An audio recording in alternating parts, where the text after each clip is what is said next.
Closed captioning is brought to you by Luna.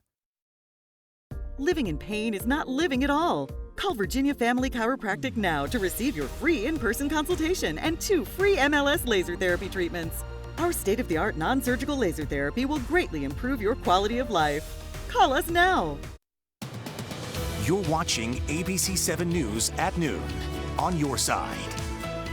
Well, after canceling 300 flights due to severe storms in Atlanta, Delta catered its passengers by easing their frustration with a little pizza. Delta ordered more than 450 boxes of pizza at airports in Georgia, also Tennessee, Kentucky, and other states with canceled or delayed flights affected by those storms. They also provided games and coloring books to keep children entertained during those delays. Good to see there.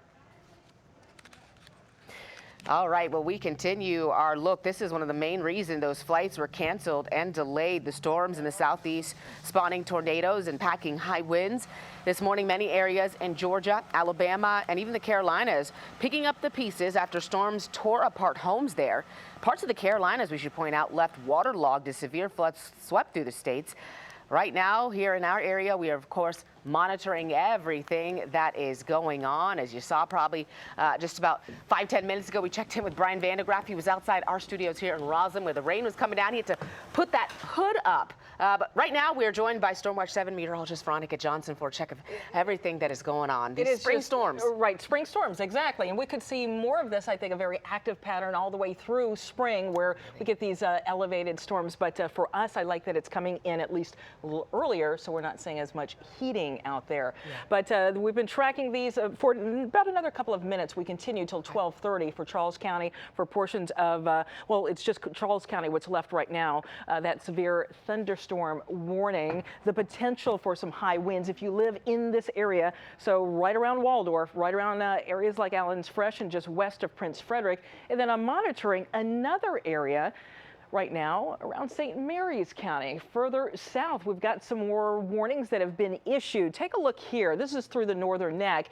And as this cell continues moving northeastward, I do think it's a possibility that for southern portions of St. Mary's, there could be severe thunderstorm warning issued. This yellow, that's the tornado watch that continues until 1 o'clock today. So we didn't get as much heating, but that still could change. And right now, I'm just seeing this kind of extended up to the north and east. So it looks like for portions of what is Spotsylvania County now, a new warning issued. We'll have the timing on that in just a moment if someone can hand me the statement on that.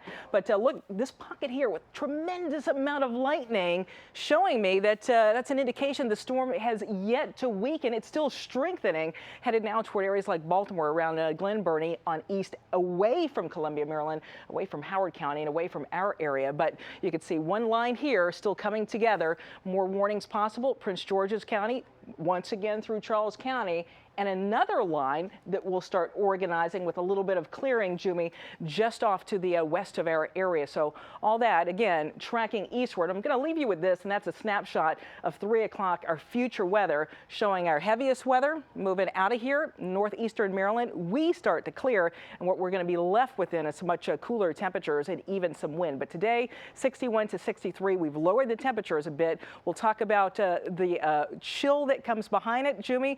There are winter weather advisories up for portions of western Maryland and even some wind advisories. We'll have that coming up.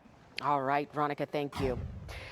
Well, today is exactly the kind of day you want to go ahead and download that app. Once again, it is available for iTunes and iPhone users as well as Android and Google Play. Download our free Stormwatch weather app. You can get those Doppler radars and forecasts straight to your phone. To other news now, tomorrow night 2020 follows the story of 2 Texas mothers searching for answers in the mysterious deaths of their children. One dying after falling off a cliff, the other to a self-inflicted gunshot wound at his home. ABC's Deborah Roberts joins us now with more on the questions still left unanswered. Deborah, what do these mothers have to say to you? Hi, Jumi. Well, it's really actually a very interesting case of 2, in a way, mysterious cases. One in Texas and one in Tennessee. And in both of them, they were very, very mysterious, sad deaths with young people, 20-somethings. Both of them small police departments that ruled the cases essentially all but closed, thinking either one was a suicide and the other was an accident. But in both cases, the mothers had a gut instinct that something was wrong. So they turned to a private private investigator, a woman whom we were really sort of blown away by. Very unassuming mom, a soccer mom, who is a private eye, kind of a secret weapon, who is helping both of them try to explore these cases and find out if there's more than meets the eye. Both moms, grieving moms who have had to bury their children, one of them 21 years old, the other one 26 years old, believe that there's something that just hasn't been explained. So they're filing wrongful death lawsuits against the